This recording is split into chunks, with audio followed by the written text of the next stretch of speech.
is not actually public comment. They do serve as one of the largest and oldest organizations for LGBTQ plus advocacy. And so we did sort of work with them. They looked at our ordinance and made suggestions and recommendations to the ordinance based on what we currently have.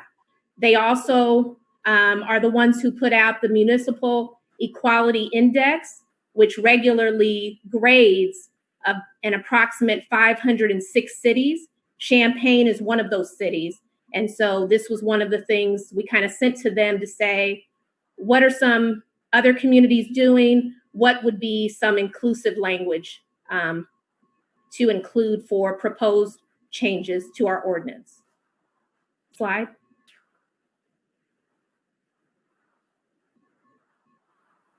We included this just to kind of talk about the intent of the Human Rights Ordinance and to secure an end to discrimination in the city of Champaign. Some of the things that we highlighted, since we don't currently include gender identity, gender expression, or sexual orientation, we highlighted as personal appearance, sex, and sexual preference. We do have that in our ordinance currently. And so if people were filing a complaint, it may fall under one of those protected classes, since we don't have that language currently. So we just wanted to kind of highlight what our ordinance currently does have. Slide, please. Another protection currently in the ordinance is looking at discrimination based on perceived membership. So that would be if an individual, an employer, looked at someone and based on their perception, categorized them in a particular protected class, and because of that, they discriminated against them. So we included that just to let you know that we have sort of additional aspects of our ordinance that does provide protection as it relates to perceived membership. Slide. Another update when we were looking at proposing language for this study session was making sure that we included the Equal Opportunity in Purchasing Ordinance, which, as you know, encompasses our Champaign Diversity Advancement Program. So again, we've highlighted the language to let you know what we currently have in our EOPO. So any changes that we are, if you accept those that we're proposing this evening, would also update not only the Human Rights Ordinance, but our Equal Opportunity in Purchasing Ordinance. Okay. Slide, please. Now, during this part of our presentation, we're actually going to talk about current laws, definitions, and get into the actual proposed language for this evening. So I'll turn it over now to Jennifer Bannon, Assistant City Attorney. Hi, good evening, everyone. So looking at current law, when we were proposing updates to our Human Rights Ordinance and our Equal Opportunity in Purchasing Ordinance, we of course looked to current law and administrative agency guidance to make sure that our language is at least as inclusive as Supreme Court jurisprudence and other state and federal law and agency guidance. So the first thing we wanted to highlight in here is that there was a landmark civil rights case earlier this summer. It's Bostock v. Clayton County. It was decided earlier in June. And you might have read there was quite a bit of litigation surrounding Title VII of the Federal Civil Rights Act. And Title VII of the Federal Civil Rights Act prohibits discrimination based on protected class. And one of those protected classes was sex. So people were litigating whether sex should include something like sexual orientation and gender identity. There were circuit splits. There were lower courts that said one thing and then others that said another. The Supreme Court recently ruled and determined that discrimination based on sex includes discrimination based on sexual orientation and gender identity. So that was a really big deal, and set that as the law of the land, that sex discrimination includes that. So that was one thing that we wanted to include in here. Title VII also prohibits discrimination based on pregnancy. So the Pregnancy Discrimination Act incorporated protections against discrimination based on pregnancy, which we'll talk a little bit later in the definition of sex. So that's included in federal law as well. We also look to the Fair Housing Act and HUD regulations. The Fair Housing Act prohibits discrimination on the basis of protected class, and that includes actual or perceived sexual orientation and gender identity. And HUD regulations as well that regulate access to HUD programs include that same definition and interpretation. And then our state law, Illinois Human Rights Act, prohibits discrimination based on sex or sexual orientation. And sexual orientation is defined specifically to include gender-related identity, whether or not that gender-related identity corresponds to a person's assigned sex at birth. Ashley, if you can change the slide, please.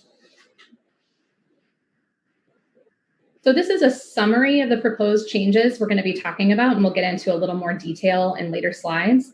The first proposal that we have is to amend the lists of protected classes that are in the Human Rights Ordinance and the Equal Opportunity in Purchasing Ordinance to remove the term sexual preference and then to insert the word sexual orientation and also to add a protected class of gender identity. The second thing is to delete the definition for sexual preference. We'll talk a little about that in a minute. To add definitions for the terms gender identity, gender expression, intersex, sexual orientation, and transgender. We propose updating the definition of sex to remove the term transsexual and to include intersex and also medical conditions related to pregnancy and childbirth. And to amend section 17/4.3, which is called beneficial discrimination, to reflect state law related to single-use restrooms. Slide, please. Okay, so the first proposed change that we are making is to replace the term sexual preference with the term sexual orientation in our lists of protected classes. And currently also gender identity is not specified as a protected class. The reason for this switch from sexual preference to sexual orientation, sexual preference is an older term and tends to imply more that sexual orientation is a choice or a lifestyle. You know, you kind of hear that outdated rhetoric about sexual orientation, and we wanted to update that to include something that makes clear that sexual orientation is an inherent identity that deserves protection. One thing that I wanted to note that Rachel touched on is that it's best practice for us to update this language, but even if we did not touch our human rights ordinance, we would still prosecute cases where there was an allegation that someone was discriminated against based on gender identity or gender expression. And that would fall under, like we said, there is the listing for sex, which the Supreme Court has now said includes sexual orientation and gender identity. And then we also have personal appearance. So that would cover gender expression discrimination claims. And we have, of course, sexual preference, which we would interpret to be sexual orientation. So clearly we want to do these updates, but even if we did not, we would still treat those as cases that are covered under our current HRO and EOPO language. And then, as I mentioned, gender identity was not listed in there yet. So this would be proposing to add that in there as well. Okay. Ashley, you can change the slide. Okay, so we're going to be proposing to add some definitions and also to update some definitions. So like I said, that includes gender identity, gender expression, intersex, sexual orientation, transgender, and to update the definition of sex. Ashley, you can go forward. Okay. So we're going to be proposing to add a definition for gender identity. And before I get into these, I want to say, like Rachel said, we solicited community input on these definitions. We also got feedback from Human Rights Campaign. I know that when Laura was working on this initially with Rachel, they did quite a bit of sourcing definitions from other municipalities and also from organizations like HRC. So that's where some of this language comes from. So for gender identity, we said gender identity means the actual or perceived gender-related identity, expression, appearance, or mannerisms, or other gender-related characteristics of an individual, regardless of the individual's designated sex at birth, Gender identity includes, but is not limited to, male, female, non-binary, genderqueer, and transgender. And then for gender expression, the definition that we've proposed to include here is gender expression means the external appearance of one's gender identity, usually expressed through behavior, clothing, haircut, or voice, and which may or may not conform to socially defined behaviors and characteristics typically associated with being either masculine or feminine. So like I said earlier, we still would have taken in allegations of discrimination based on gender expression. We probably would have processed them either as an allegation based on sex, perhaps, or on personal appearance. But this is a little more specific. Also, I was going to key on, Rachel mentioned perceived identities. So one thing that I think is going to be more clear with these definitions is that you cannot discriminate against someone's actual sexual orientation or gender identity. You also cannot discriminate based on what you perceive that person's gender or sex or sexual orientation to be. So an example could be if you are an employer and you won't hire someone because you think they're transgender, but they're actually not. You can't refuse to hire somebody based on that ground. So you can't say, well, this person wears men's clothes and has a man's haircut. I'm perceiving they're transgender. I don't hire transgender people. You can't do that even if you're not accurate about the protected class that they're in. Okay, Ashley, if you don't mind. Thanks. Okay, so we have a definition of sex in our code, in our human rights ordinance, and we suggest updating this. So we suggest that so sex refers to physical and biological characteristics. We suggest removing transsexual. And the reason for that is transsexual is an older term that originated sort of in the medical field, medical and psychological field.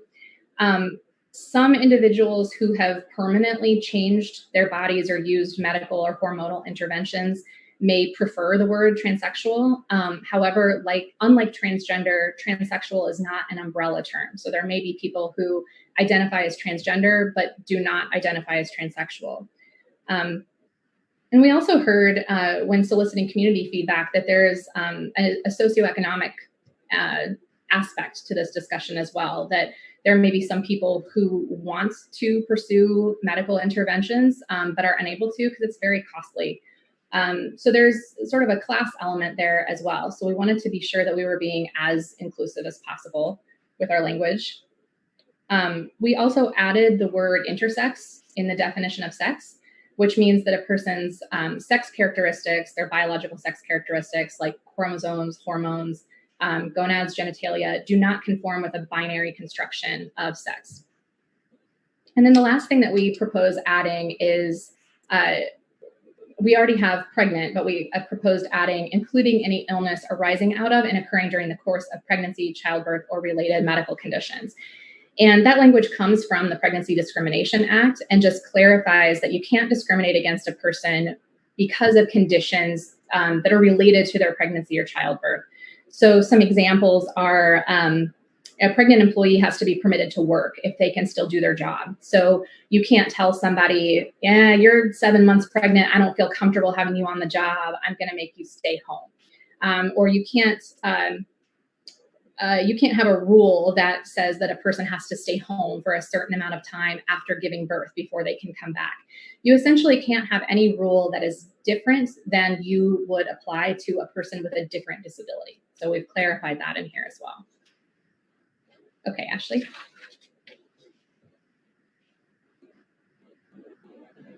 Okay, so as we mentioned earlier, the new definition for sexual orientation is a move away from the term sexual preference.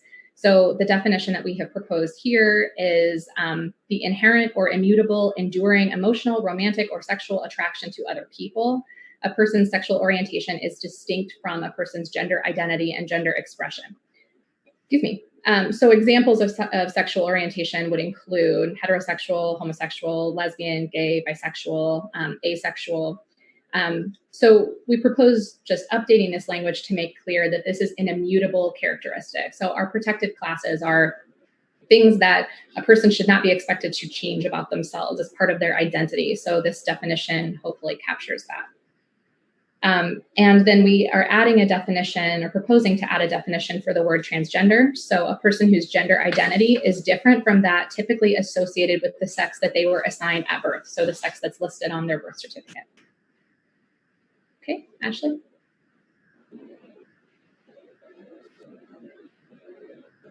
Okay, and then the last proposed code change that we're making is we have a section that's called beneficial discrimination. So these are sort of instances in which discrimination is actually helpful to a member of a protected class. And so we're updating this, or suggesting that this be updated, because state law now says that single-user restrooms in places of public accommodation are required to be open to anyone of any gender. So currently our code says that it will not be unlawful to give differential treatment to people if it's intended to promote safety, health, or welfare. And it includes, as some examples, single-sex bathrooms, homes for the aged, and senior citizen discounts. So we are proposing to add, all persons must be allowed to use the single-sex facility that most closely aligns with their gender identity. All single-user restrooms in a place of public accommodation or public building must be available to all users. So we have a definition for public accommodation in our human rights ordinance. In the actual Illinois statute, they refer back to the definition for public accommodation in the Illinois Human Rights Act. So it's a pretty broad application of that word. All right, so I'll turn it back over to Rachel for the alternatives.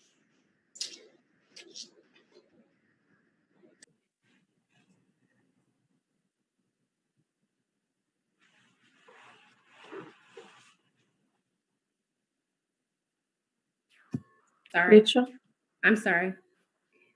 So alternatives for this evening, just to accept the proposed changes to the Human Rights Ordinance and Equal Opportunity in Purchasing Ordinance and schedule a regular council meeting to adopt the changes, or do not direct staff to place proposed changes to the Human Rights Ordinance and Equal Opportunity in Purchasing Ordinance on a regular council agenda for consideration and provide further guidance.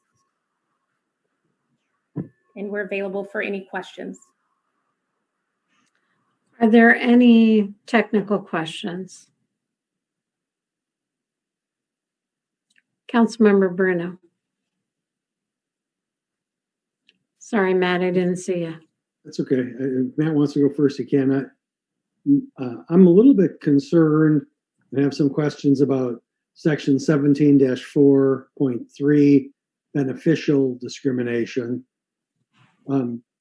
Allowing beneficial discrimination, please explain to me why that doesn't just open up the door to invidious or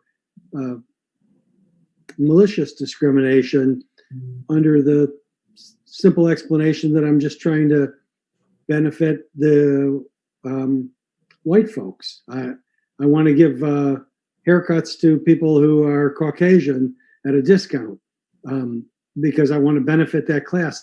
How does ladies' night or ladies' day at the baseball games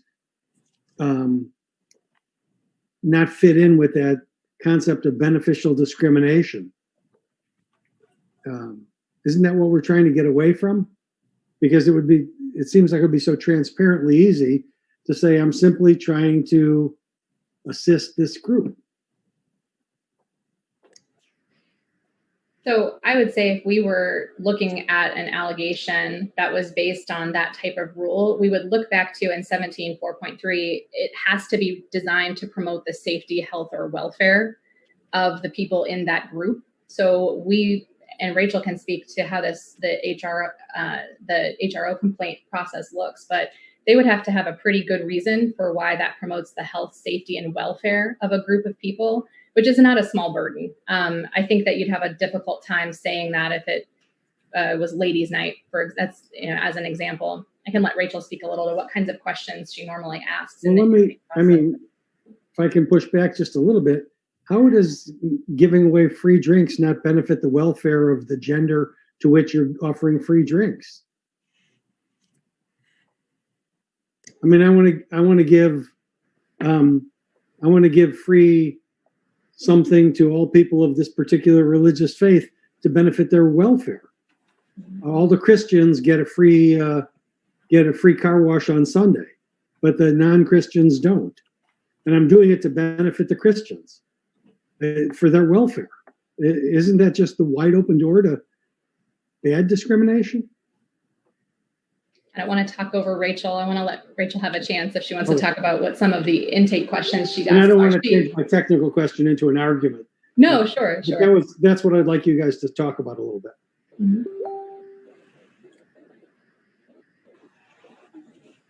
Okay. Hello.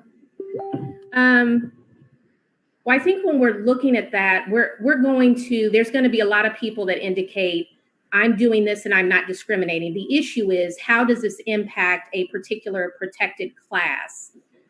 Is it a health reason that you can only have this particular age, for example? If it's beneficial for a particular age, might be a better example to utilize. They still have to prove that there's a reason that they denied a particular service. That would be in anything else that we have for housing. It would be when you're looking at a reasonable accommodation. It has to be reasonable. There may be some things that can't happen or occur. And so if we're looking at that, and for example, if a business says, we only provide this service to men because this is what has been traditionally done for men, that does not show any beneficial discrimination. There is no reason that they could go back to that relates to either health reasons or a safety reason, that there would be a reason to discriminate and or basically not disallow another individual to participate. So it has to be something when we're looking at that, how is this a disparate impact on a particular group? And so that's what we're looking for, because most people who are in the business of discriminating are going to use and indicate it, well, it's just for me because I'm Christian. I'm not going to do it for you because I perceive your membership, since we're talking about that, to be in a particular group. Therefore, you can't come and dine here because it's Christian only and it's against my belief. That doesn't hold up for the burden of proof, because the individuals are actually coming in to just utilize that service, whether it's dining, whether it's something else that they're going to rent equipment to utilize, to go canoeing or whatever it is. So there has to be an actual reason. So no one can just come in and blanketly say, I'm doing this and your code says that I can because it's beneficial to my particular business. They would have to show a reason, and it would have to be legitimate. And so we'd be looking at investigating what that is. Most times people don't have that information. So an investigation would simply say to them, there is no business necessity that you've provided, and there is no reason that you can indicate that you won't provide a particular service or allow someone to be serviced or employed. So there has to be, and it may be an issue with the language or the use of the word discrimination. And I think we've talked about that before when we looked at business necessity. And so that may be helpful to look at changing that particular word, but there has to be some burden of proof and evidence shown that that would be the reason. It can't just be a blanket reason to discriminate against a particular protected class. And I do think it's good to point out as well that it isn't always an easy determination. So like you're saying, Councilmember Bruno, there may be some times where an organization thinks that they are acting in the welfare of a certain group, but it may be a debatable notion whether they are or are not. So I know, and Chris could speak to this, I know he's on the call here as well, but I know one of the pieces of feedback that he received, or that the city received, was about telling people that they could or could not use homeless facilities based on their gender identity. And so, there can be people who operate facilities who say, I can't let you stay in this men's shelter because you're a transgender man and I'm afraid you're going to get beat up in the facility. And so I can't allow you to be here.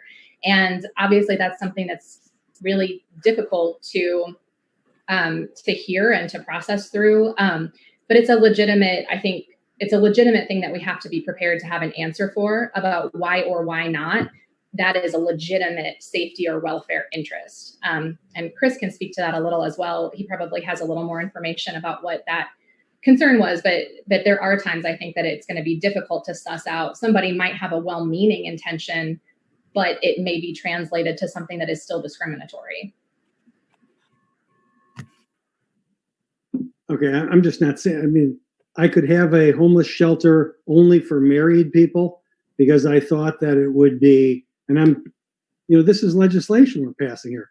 I thought it would be promoting the safety, health, and welfare of married people. But so I want to give differential treatment to married people. I could do that, and I could point to this statute and say it's in black and white there. It says I can do this because I perceive that's to their best welfare, or only to Jews on the Sabbath. I don't understand how this law we were proposing here doesn't just give carte blanche to do things that we otherwise would think would be discriminatory under the pointing to the law and saying I'm doing it because I think it's in the best welfare of the people I'm giving the benefit to. Anyway. Jennifer, this provision was already included in our regulations. Is that correct? You're just clarifying it? Yeah, this is all current code language up to the part where it says all persons must be allowed to use the single-sex facility that corresponds to their gender identity. The rest is existing. And have we ever had a case pursuant to that section that has created the issue that Deputy Mayor Bruno has raised of someone pointing to it as a reason to discriminate? I'd have to ask Rachel. I would say again that most cases come in that way. Most discrimination cases come in and people say, well, this is why I did this. And so whether they point directly to the code, and they may have attorneys that represent them that point to that particular code, or they themselves interpret the fact that they have this right to discriminate because it is beneficial. And so again, it goes back to, but they have to show that, they have to prove that. And I can say in those cases, they have not been able to prove that, because most times, most of the discrimination cases, they are pointing to that's normally what they are hanging their hats on, so to speak. So it is used quite frequently. That isn't something new when you're looking at investigating discrimination cases. Most individuals and organizations, most likely, or businesses, will point to that. Councilmember Gladney. Thanks. So you've actually covered in your presentation several things that I actually did have questions on, so that's good. A couple things though. Let's say someone is feeling, is at their place of work and they're feeling discriminated against due to, let's say, their gender identity. And I'm using that because that's one of the things that we're talking about tonight. And they want to involve the city. Can you go through, like, walk us through the process they might use to start a complaint with the city about that? And can you also, just for the folks who don't know, can you also explain what ECHO stands for? I'll start with ECHO. That is our new office name. New, I guess, last couple of years, but it is the Office of Equity, Community, and Human Rights, formerly the Community Relations Office. And then the other question as it relates to filing a complaint, we have our complaint forms online. Individuals can contact the office directly, or they could fill out what we call a sort of a pre-questionnaire or complaint form. And when they do that, we're looking for a couple of things. Is it a discrimination complaint based on a protected class? Some people have complaints, but they aren't based on discrimination because of their membership in a protected class. It could be something else. I'm complaining about a particular public place, but it has nothing to do with a protected class. It was just really bad service for everybody, right? And so we're looking for those kinds of things. We're also looking for jurisdiction. We only have jurisdiction in the city of Champaign. We don't have jurisdiction against other governmental entities. So that would be a reason. Those are some of the things that we're looking for on that questionnaire. We also ask people to sort of describe what's occurred. So that would be something they would do very briefly on that complaint form. After that, Ashley in our office looks at those complaints. I receive that information. I will contact individuals for an initial interview, kind of talk to them about what the process is, again, get information about the protected class and what the issues and everything actually were. From there, if we take the case on, if it is a case that falls within our jurisdiction, if it has the appearance that it's based on a protected class, based on the information that they have provided, then we put together a complaint form and it is sent out to what's considered the respondent in this particular case. From there, I'm asking for information. So for example, for employment, I could be asking to find out what are the demographics of your employees? How many people have you fired and what do they look like? Who are these individuals? There may be other information that the complainant provided. They may have said there was a video of what occurred. I'm going to ask for that video.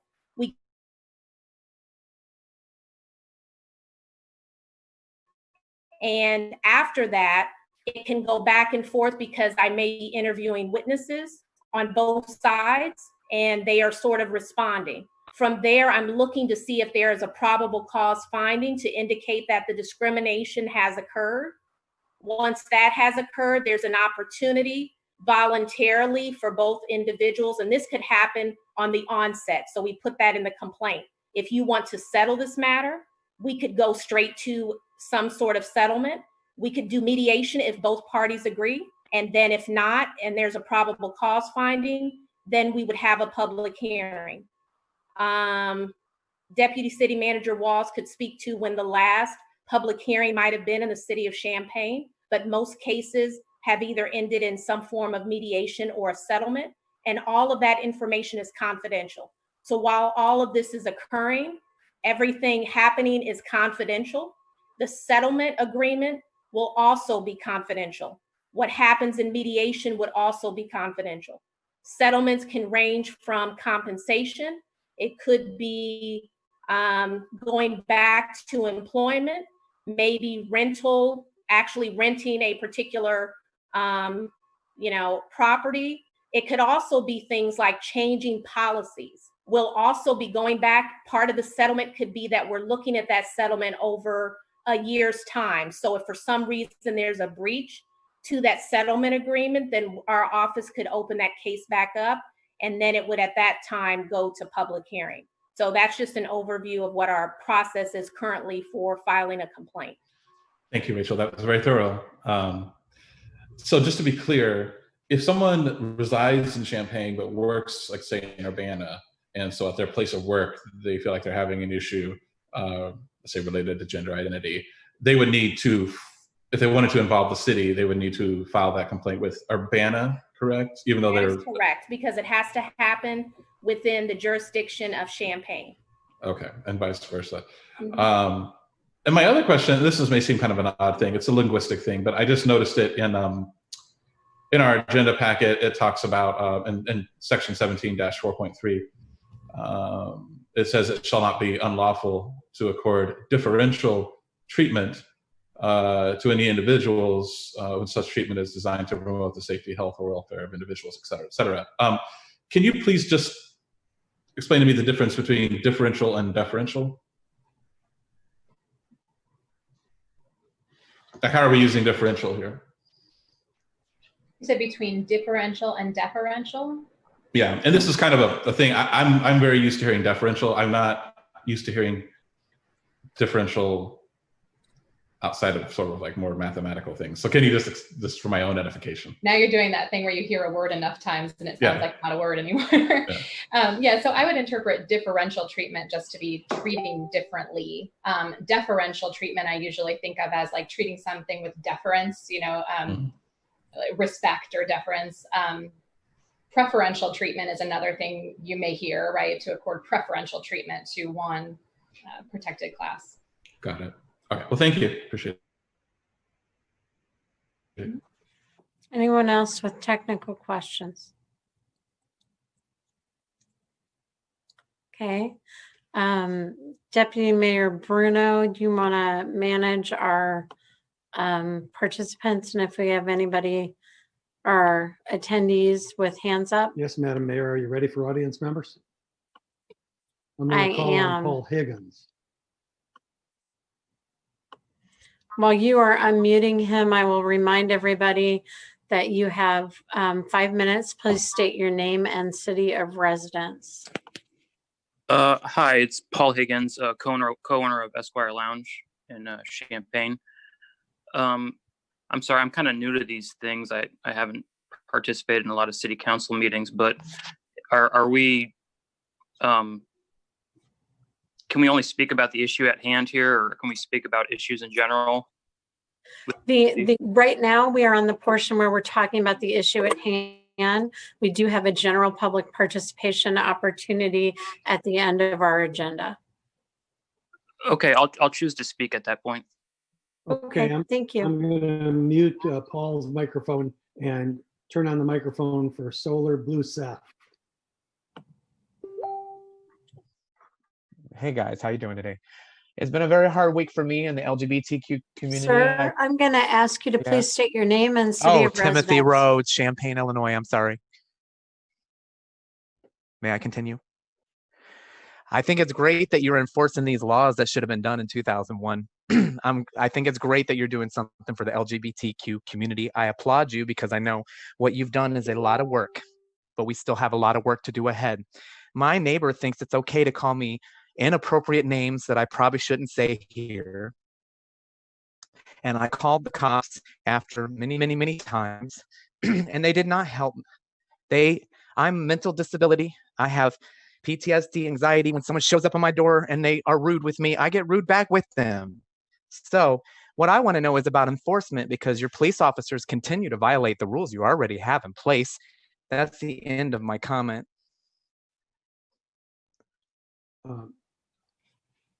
Madam Mayor, the only other hand raised is Paul Higgins, who was going to speak in the general comment. Okay, and I just want to be clear that we are going to move on. So if your hand is not raised now, you've lost the opportunity to speak to this issue. We had a hand, we don't have a hand. I'm going to assume that they want to speak during general public participation and not to this issue. Are there any council comments? Anybody else? Councilmember Bruno? Yeah, I have to say, I maybe wouldn't have paid as much attention to section 17-4.3 had it not come up in the context of our review of this regarding to gender identity and expression. But it really seems like the exception that swallows the rule. I'd like us to take a real look at whether or not that section of our discrimination ordinance would allow somebody who was doing discrimination for reasons we wouldn't want to simply say, this is my statutory justification for it. When you're drafting statutes, it's really pretty meaningless to say, well, we haven't had anybody use that loophole, or that's not what people meant by that. The statute's got to be well drafted. And just because people have not previously claimed exemption under that rule doesn't mean that somebody couldn't and it would survive any kind of legal challenge. To say that it's okay to treat people differently, if you simply say, I'm doing it for the benefit of the people who are coming out ahead in this differential treatment, then that's Ladies' Day at the ballpark. It's half-price drinks for women, but it could be half-price drinks for men. And it could be, I'm going to give haircuts to millionaires for less money than I charge poor people. I'm going to do that because I believe it's in the best welfare of millionaires to give them half price haircuts. We can't have a statutory language that's clearly, that would be all you would need to say is I'm doing it for their welfare, because it's always to the welfare of the people who come out on top. And I know my attention was drawn to this because of the language in there about using restrooms. And frankly, with the restroom thing, I'd like to see our statute say anybody can use any toilet they want. I don't care if it says men, women, boys, girls.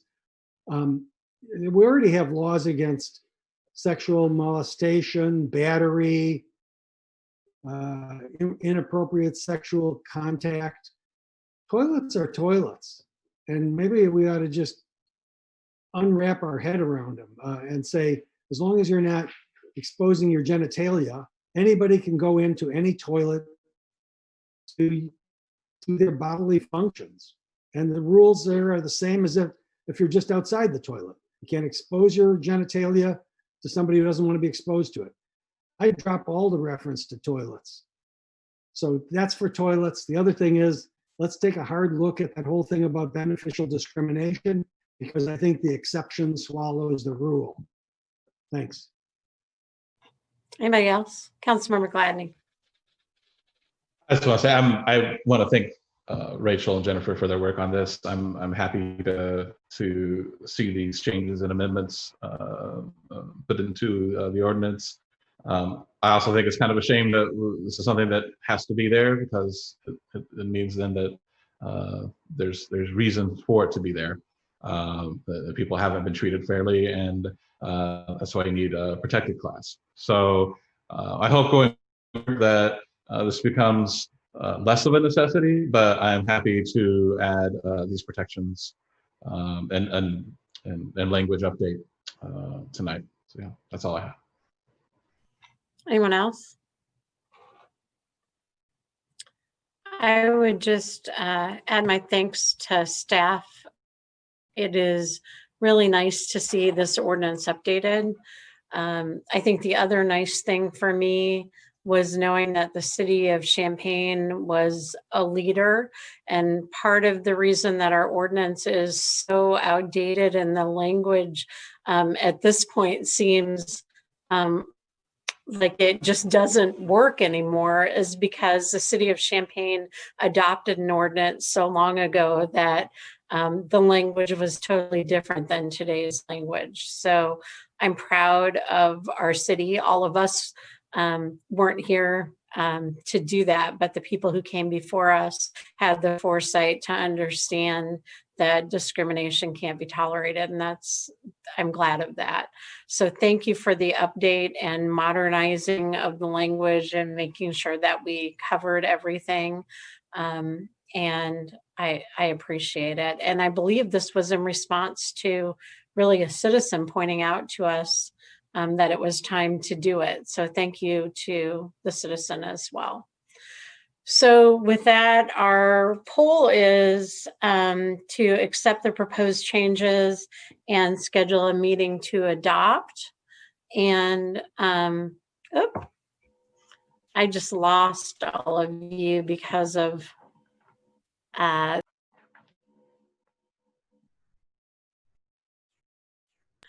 sorry, we're going back and forth between. So I'm going to go ahead and call on you in the order that I have you on my Brady Bunch squares. So Councilmember Bricks. Yes.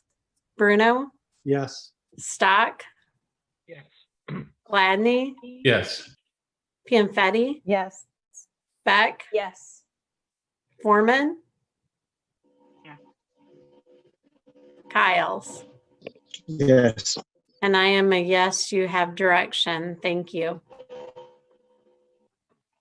So we are now at the point of our meeting for audience participation on any general topic.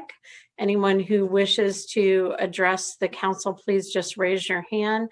And remember that you need to state your name and city of residence and limit your comments to 5 minutes or less. And I will turn it over to Deputy right now there are 3 hands raised. I'm going to open up the microphone for Paul Higgins. Hi guys. Thanks a lot for elucidating the issue at hand. I think it's important. I guess, how as it relates to, Esquire and why I'm kind of logged into this thing is I'm curious about, has there been any thought to, given the, the state of small businesses and in Champaign in general, if there's been given any thought to perhaps temporarily suspending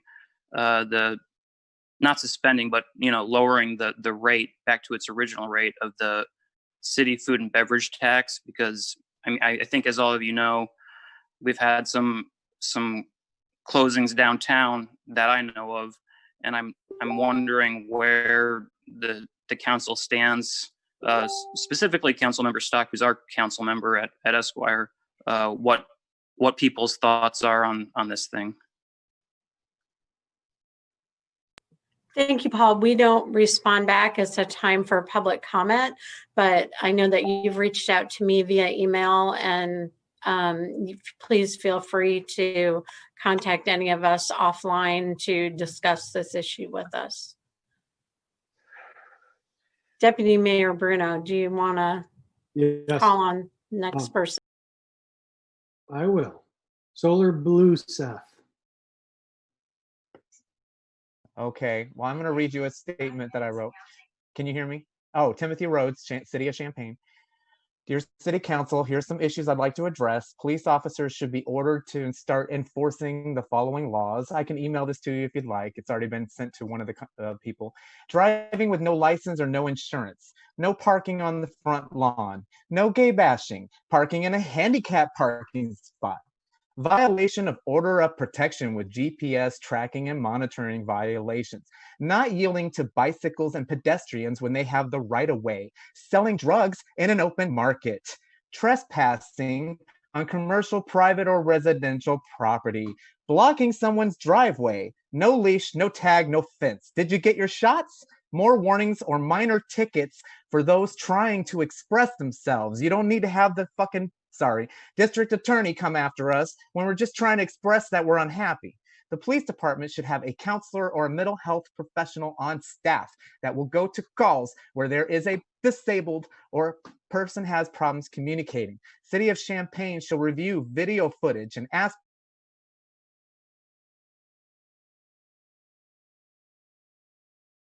vehicle, try to violate their freedom of speech, calling someone a faggot, all captured on video. If you're trying to protect your kids, may I remind you that you have created a safe haven for criminals. Defund the police department. The police don't work for us. The residents, they work for the city of Champaign. This should be changed. If someone calls 911 is trying to report a crime, you should be taking the complaint from the person who asked for help seriously. There is a credibility problem in this town. The drug dealer kingpin who is trafficking drugs all around this city have coworkers from their jobs come over to their house at all times of day and night, and you believe them. But the gay man who is irritated and loud because he was gay bashed, you don't believe him. What a crock. That's why I have video. I also have an extensive background in telling the truth and winning any type of lawsuit anyone throws at me. I should be credible. Why are you wasting money to give someone an ankle monitor in a domestic dispute if you're not actually going to keep track of them? Both parties should get an ankle monitor and go off when they get too close to each other. There is a couple staying at a hotel in Paxton that continue to see each other and do drugs at their hotel. What are you tracking? Wasted money? Bike issues. I bike from Bloomington Road to Starbucks on Prospect. I almost get run over on average 7 times just crossing the street. Add yield signs. The little white man says walk or cross. I should be able to walk or cross safely without fear of being run over by 2 people trying to turn into me. Exit ramps should not allow someone to turn if there is a walk sign. There should be a sign to slow down and yield to pedestrians and bikers. It would be nice if you had a protected bike lane somewhere in this town. And on Bloomington Road in Prospect by Walgreens, there is a crosswalk that is, well, it doesn't work out well. There is no way to cross this street properly as a pedestrian. As you bike up Prospect, which is where I work my heart out, let me tell you, it's a hill. The sidewalks there are cut at a bad angle and too sharp. So as you come off the bridge going south, you can almost kill yourself on a bike just trying to cross the edge of the sidewalk, so it's better experience to bike. More bike routes, thank you, at places you want me to spend my money, like the mall, Guitar Center, Home Depot. Stop putting barriers on the handicap parking. I am disabled and a biker, and I have to park my bike clear on the other side of the parking lot. But you want my money? Instruct the University of Illinois to clean up the bike lane on 4th Street from construction debris every day. How many flat tires do I need to get rocks and debris that have been there since winter? Information about vacant buildings. In order to grow your community and create jobs, I will need a safe place to work and thrive and build a business. I cannot do that if you won't provide me basic police services. How can I protect employees if I can't get help for myself? Release documentation of land that needs to be revitalized and allow the entrepreneurs starting with no money to be able to afford to start their business. LGBTQ history. You're telling me no gay person could afford to buy Chester Street? What a shame. This is a historic building and you're allowing it to go to waste. Very sad. I'll end right there. I yield my time. Thank you. I'm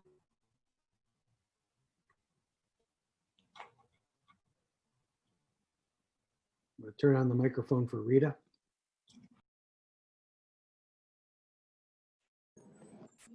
Hello, can you hear me? Yes. Okay.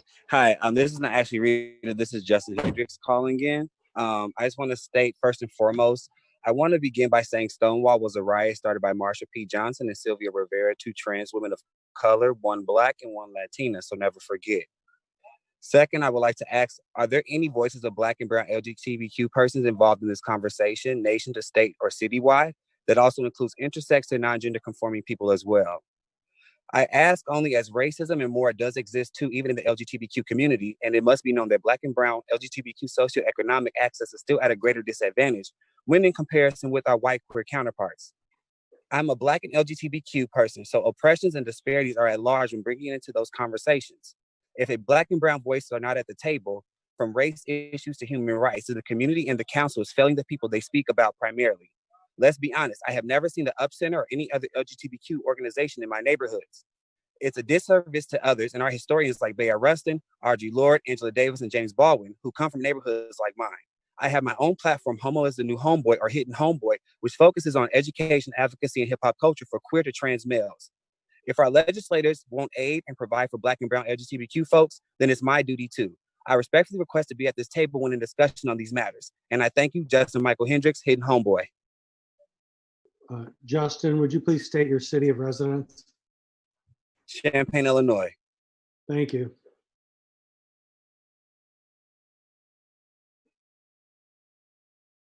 I'm going to call on Alan Axelrod.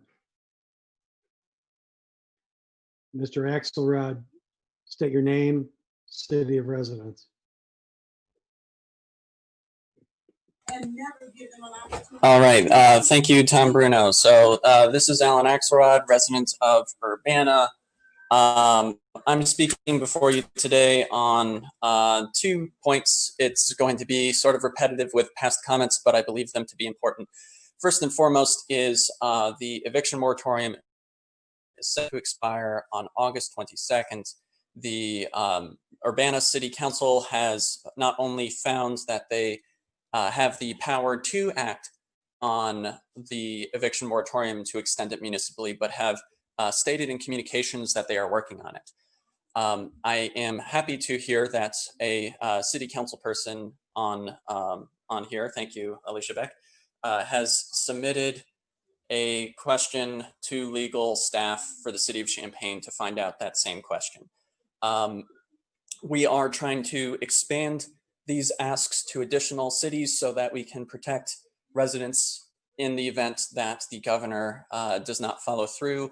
These repetitive cycles of 30-day emergency orders is far from humane, so we're trying to find other alternatives to keep people safe and also at a lower stress level given the chronic nature of stress during a pandemic. And secondly, I'm speaking on behalf of the No Ameren Shutoffs campaign. For those of you who don't remember, in July, there was a letter sent by the Ameren Illinois Corporation to stating that they would start shutting off people's utilities since phase 4 of the pandemic allowed them to do so. They then tweeted at me that on July 12th, that they were going to send the shutoff notices specifically on July 29th, and that they would follow through with the shutoff notices on August 11th. That would have been today.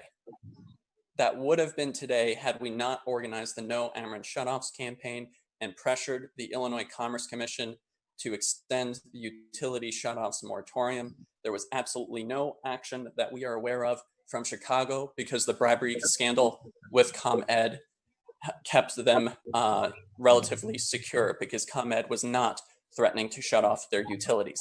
This was organized purely in southern Illinois with over a dozen different grassroots organizations.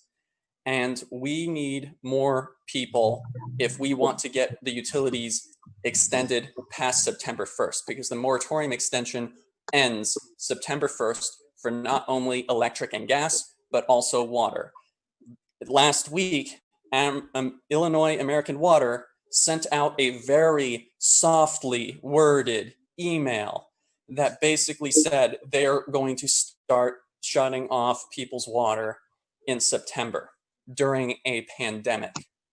So anybody and everybody on this call, the most impactful thing you can do, in addition to talking to your representatives, as I am now, and asking them to advocate on your behalf and to see whether or not they have any power to intervene, is to call the Illinois Commerce Commission.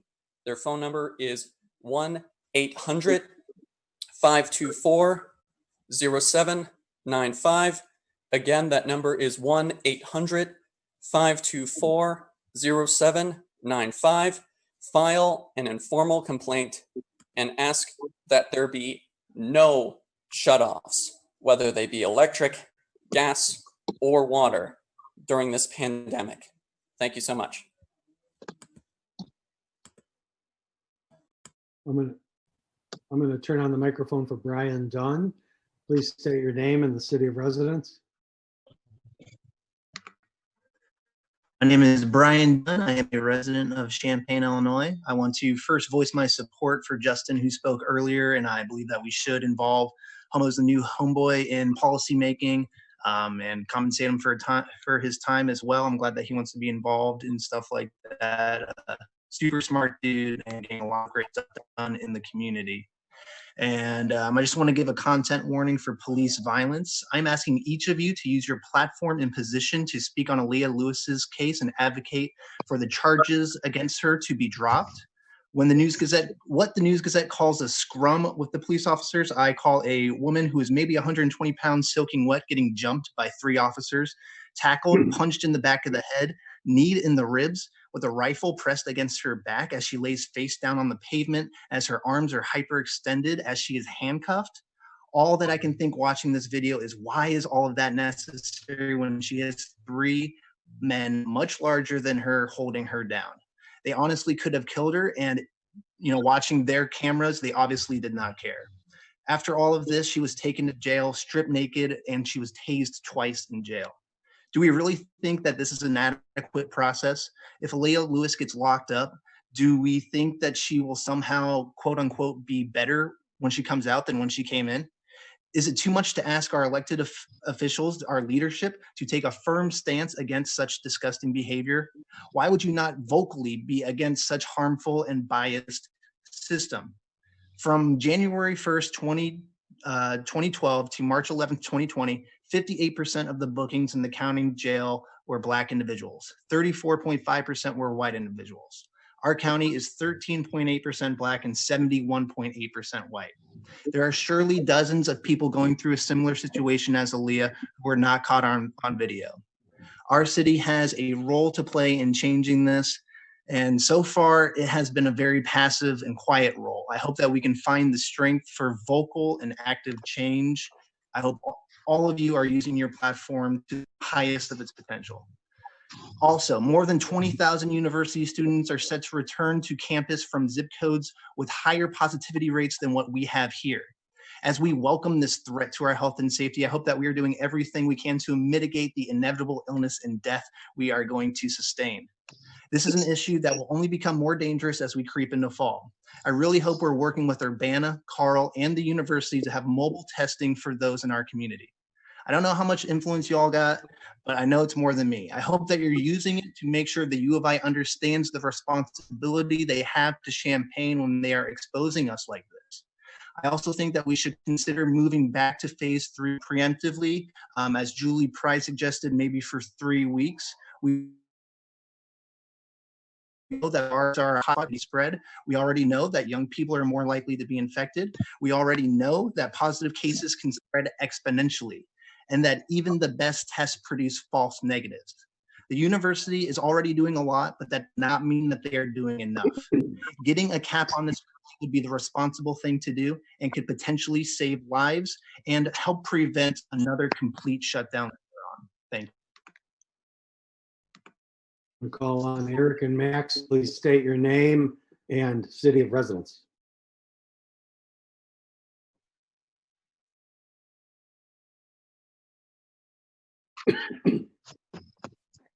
Hi, my name is Eric Burton. I live in Champaign.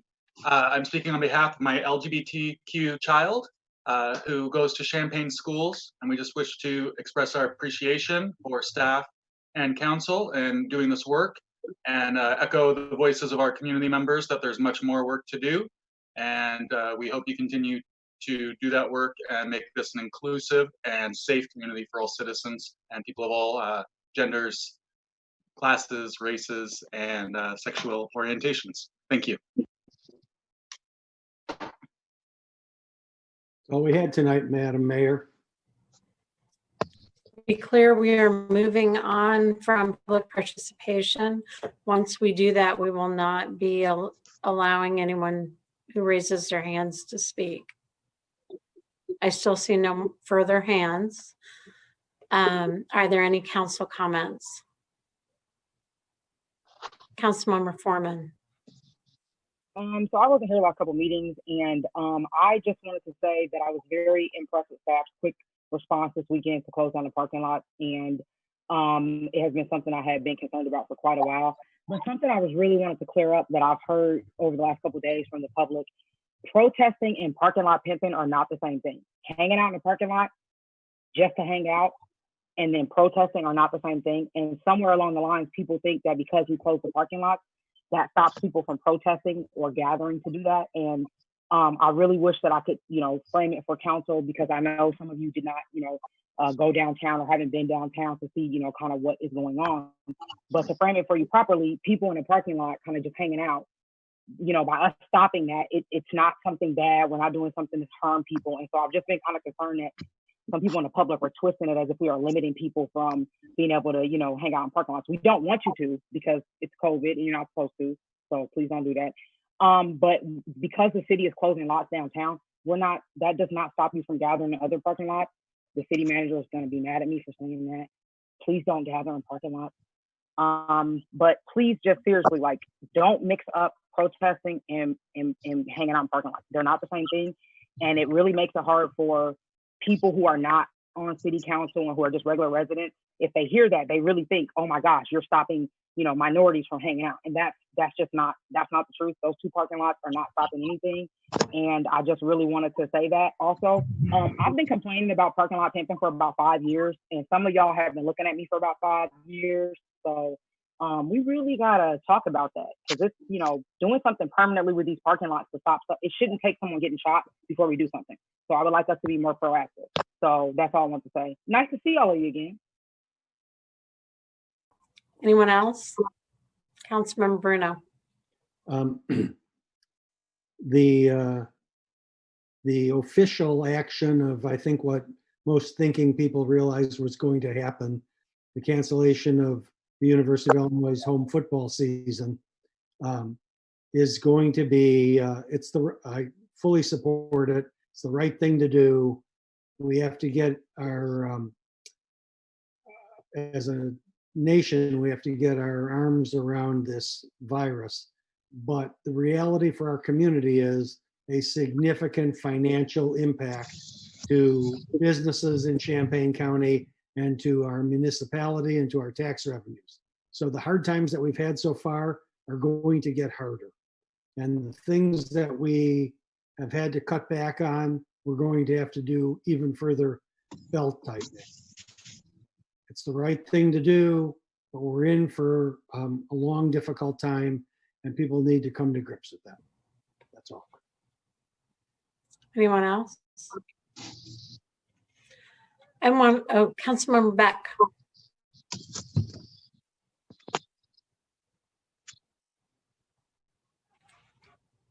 Thought I unmuted it, but I missed it. I just wanted to address the fact that we do have a lot of students coming back to our community, and I know that that is a concern for people. And I want the general public to know that, yes, the city is working with the university and the health department and the city of Urbana to continue to examine how we can best serve the citizens of the community and the students of the University of Illinois as they come back, so that we can continue to maintain safety for everyone. And I think that it's really important to recognize that we as members of the community also have a lot of responsibility in creating a safe atmosphere. And so let's all continue to do our part with wearing our masks, asking businesses to do the same, and making sure that we continue to follow our social distancing protocols, and not have gatherings that are large. And let's make sure that we're making our own decisions as a community that will reflect how we expect others who are coming into our community to act. So I look forward to having students back. I think that they add a lot to our community. They give a lot to our community. And we certainly have benefited from having the University of Illinois here as both Champaign and Urbana. So I look forward to having them back and working with all entities so that we can continue to provide a safe atmosphere for everyone. Anyone else? I wanted to mention just a couple of things. One is I want to draw everyone's attention to the Safer Illinois app. You've probably seen it both in the news and in our local newspaper. Primarily, it's being used for contact tracing for students, but the contact tracing piece of it is also available for the community. And so I would invite you to download it if you are comfortable doing so and begin using the app as a way to, again, help our community help itself as far as safety relating to COVID. And it's available in the App Store right now. I downloaded it this afternoon. The other item I wanted to mention, I wanted to appreciate the speakers who want to incorporate more voices into our policy planning, and I appreciate them bringing that to our attention.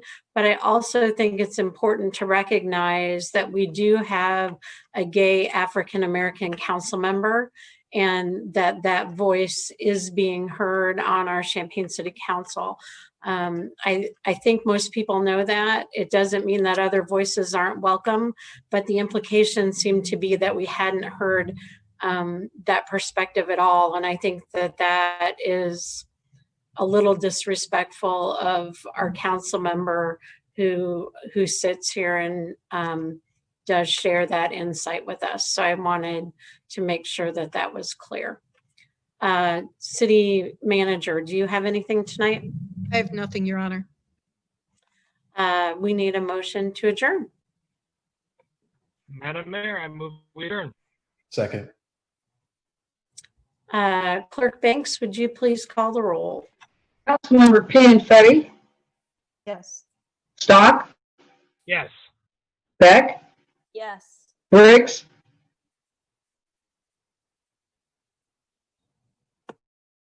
Councilmember Briggs. She was a yes. Okay, thank you. Bruno, I'm a yes as well. Foreman, Yes. Gladney, Yes. Kyles, Yes.